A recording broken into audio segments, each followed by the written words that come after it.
ಆಚಿ ಮಸಾಲ. ಎಂತ ಅಡಿಗೆಯ ರುಚಿಯಾಗೋ ರಹಸ್ಯವು 20 ರೂಪಾಯಿ.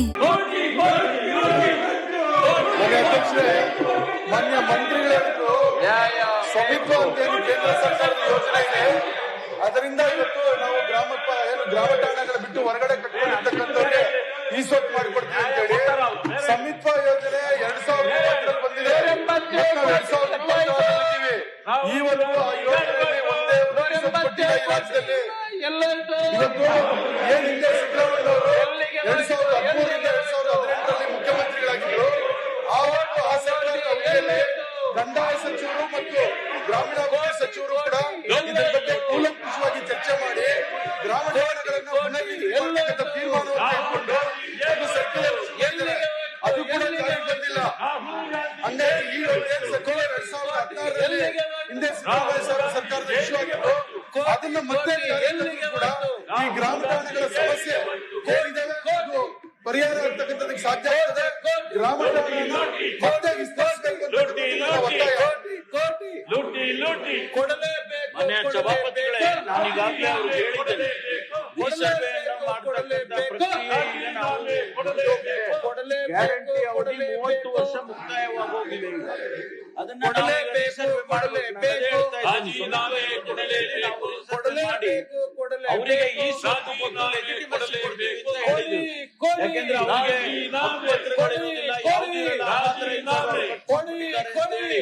ಅದಕ್ಕೆ ಒಂದು ಲೆಜಿಟಿಮಸಿ ಕೊಡಬೇಕು ಅಂತ ಹೇಳಿ ನಾವು ಈಗ ಜಾರಿಗೆ ತಂದಿರ್ತಕ್ಕಂಥದ್ದು. ಅದರಿಂದ ರಾಜ್ಯದಲ್ಲಿ ಗ್ರಾಮ ಠಾಣಾ ಅಳತೆ ಮತ್ತು ನಕ್ಷೆ ತಯಾರಿಸುವ ಕಾರ್ಯ ಈಗ ನಡೀತಾ ಇದೆ. ಆದ್ರಿಂದ ಅದು ಮುಗಿದ ಮೇಲೆ ನಮಗೆ ವಸ್ತುಸ್ಥಿತಿ ಶಿವಕುಮಾರ್ ಸರ್ಕಾರಕ್ಕೆ ಶಿವಕುಮಾರ್ ಸರ್ಕಾರಕ್ಕೆ ಶಿವಕುಮಾರ್ ಸರ್ಕಾರಕ್ಕೆ ಕೊಡಲೇಬೇಕು ಕೊಡಲೇಬೇಕು ರಾಜೀನಾಮೆ ಕೊಡಲೇಬೇಕು ಕೊಡಲೇಬೇಕು ಕೊಡಲೇಬೇಕು ರಾಜೀನಾಮೆ ಕೊಡಲೇಬೇಕು ಕೊಡಲೇಬೇಕು ಕೊಡಲೇಬೇಕು ರಾಜೀನಾಮೆ ಕೊಡಲೇಬೇಕು. ಎಲ್ಲೋಯ್ತು ಎಲ್ಲೋಯ್ತು ಕೋಟಿ ಕೋಟಿ ಎಲ್ಲೋಯ್ತು ಕೋಟಿ ಕೋಟಿ ವಿಚಾರದಲ್ಲಿ ಕೇಳಿದ್ರೆ ಕರ್ನಾಟಕ ರಾಜ್ಯದಲ್ಲಿ ಸರ್ಕಾರಿ ಪರದಿಂದ ರೈತರಿಗೆ ಆಗಿರ್ತಕ್ಕಂಥ ಸಂಕಷ್ಟದ ಪರಿಹಾರ ತೆಗೆದುಕೊಂಡಂತ ಕ್ರಮಗಳೇನು ಸರ್ಕಾರ ಉತ್ತರ ಕೊಟ್ಟಿದೆ.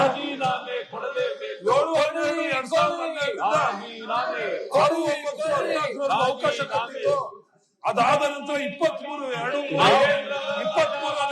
ನಿಯಮಗಳನ್ನು ಮಾಡಿಸಲಾಗಿದೆ. ಪರಿಶೀಲನೆ ಅಂತ ಹೇಳಿದ್ದಾರೆ ಕಂದಾಯ ಮಂತ್ರಿಗಳು.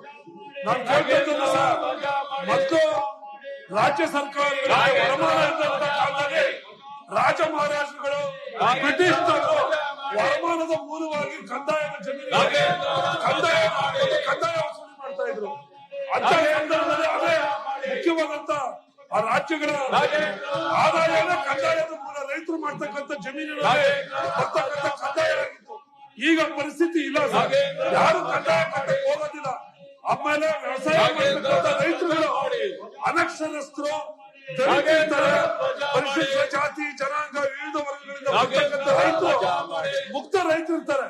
ಅವ್ರು ಕಂದಾಯ ಕಟ್ಟಬೇಕಾದ್ರೆ ಅವ್ರ ಜಮೀನುಗಳು ಯಾವ್ದಾದ್ರು NOC ಬೇಕಾದ್ರೆ, EC ಬೇಕಾದ್ರೆ ಅಥವಾ ಜಮೀನಿನ ಮೇಲೆ ಮಾತ್ರ ಅವರ ಜಮೀನುಗಳ ದಾಖಲಾತಿ ಪರಿಶೀಲನೆ ಮಾಡಕ್ ಹೋಗ್ತಾರೆ. ಅಂತ ಸಂದರ್ಭದಲ್ಲಿ ಜಮೀನಿನ ಕಂದಾಯ ಕಟ್ಟಿದಾಗ ಒಂದೇ ಕಾರಣಕ್ಕೆ ಆ ಜಮೀನನ್ನ ಪಡ ಮಾಡಿರ್ತಕ್ಕಂಥದ್ದು ಆ ರೈತರಿಗೆ ಮಾಡಿರ್ತಕ್ಕಂಥದ್ದು ಘೋರ ಅನ್ಯಾಯ ಸರ್. ಇವತ್ತು ರೈತರುಗಳು ಆ ಜಮೀನುಗಳಲ್ಲಿ ವ್ಯವಸಾಯ ಮಾಡ್ತಾ ಇದ್ದಾರೆ. ಅವರು ಮೂಲತಃ ಅವರು ಶಿಕ್ಷಕರು ಪರಂಪರಾಗತವಾಗಿ ಆ ಜಮೀನುಗಳಲ್ಲಿ ವ್ಯವಸಾಯ ಮಾಡ್ತಕ್ಕಂಥ ರೈತರುಗಳು ಕೇವಲ 50, 100, 500 ರೂಪಾಯಿ ಕಂದಾಯ ಕಟ್ಟಿಲ್ಲ ಅಂತ ಹೇಳಿ ಆ ಜಮೀನನ್ನ ಸರ್ಕಾರಿ ಮಾಡಿ ಆ ಹಕ್ಕನ್ನ ಕಸಿದ್ಕೊಳ್ತಕ್ಕಂಥದ್ದು ಆ ಮನಸ್ಥಿತಿ ನಮಗ್ ಬೇಡ. ಇವತ್ತಿರ್ತಕ್ಕಂಥದ್ದು ಪ್ರಜಾಸತ್ತಾತ್ಮಕವಾಗಿ ನಾವು ರೈತರ ನೆರವಿಗೆ ಬರಬೇಕು. ರಾಜ್ಯದಲ್ಲಿ 13,000 ರೈತರಿದ್ದಾರೆ. ಸರ್ಕಾರಿ ಪರ ನಮೂದಾಗಿರ್ತಕ್ಕಂಥದ್ದು ಕೇವಲ 6,000 ಹೆಕ್ಟೇರ್ ಜಮೀನು. ಅದನ್ನ ದಯಮಾಡಿ ಕೊಟ್ಟು ಅವ್ರಿಗೆ ಅವಕಾಶ ಕೊಟ್ಟು ಯಾವ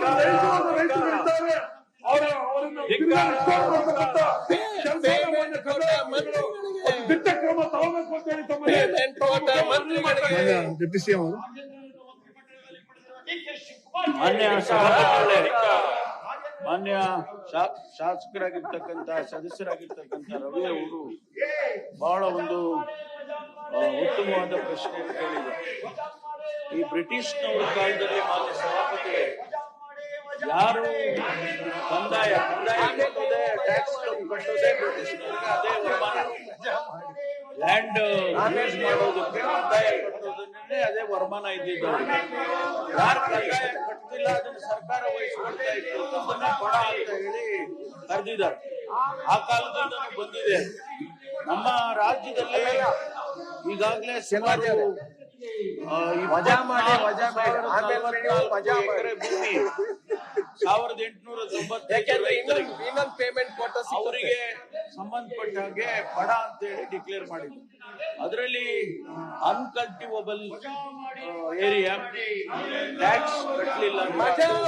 ಮತ್ತೆ ಬೇರೆ ಬೇರೆ ಸರ್ಕಾರಕ್ಕೆ ಬರಬೇಕಾದ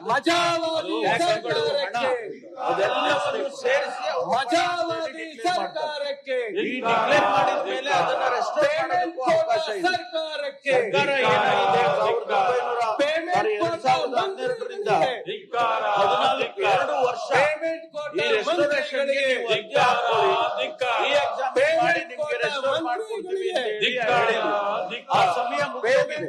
ಸುಮಾರು 1,000 ಮಂತ್ರಿಗಳಿಗೆ 1,007 ರೈತರಿಗೆ ಪಡವನ್ನ ರೆಸ್ಟೋರ್ ಮಾಡಿದ್ದಾರೆ. ಅದು ಸಮಯ ಮುಗಿದೋಗಿದೆ. ಈಗ ಮತ್ತೆ ನಾವು 2023ರಲ್ಲಿ ಕರಡು ನಿಯಮಗಳನ್ನು ಮಾಡಿ ಅದನ್ನ ಪರಿಶೀಲನೆ ಮಾಡಿ ಚಿಂತನೆ ಮಾಡಿದ್ದೇವೆ.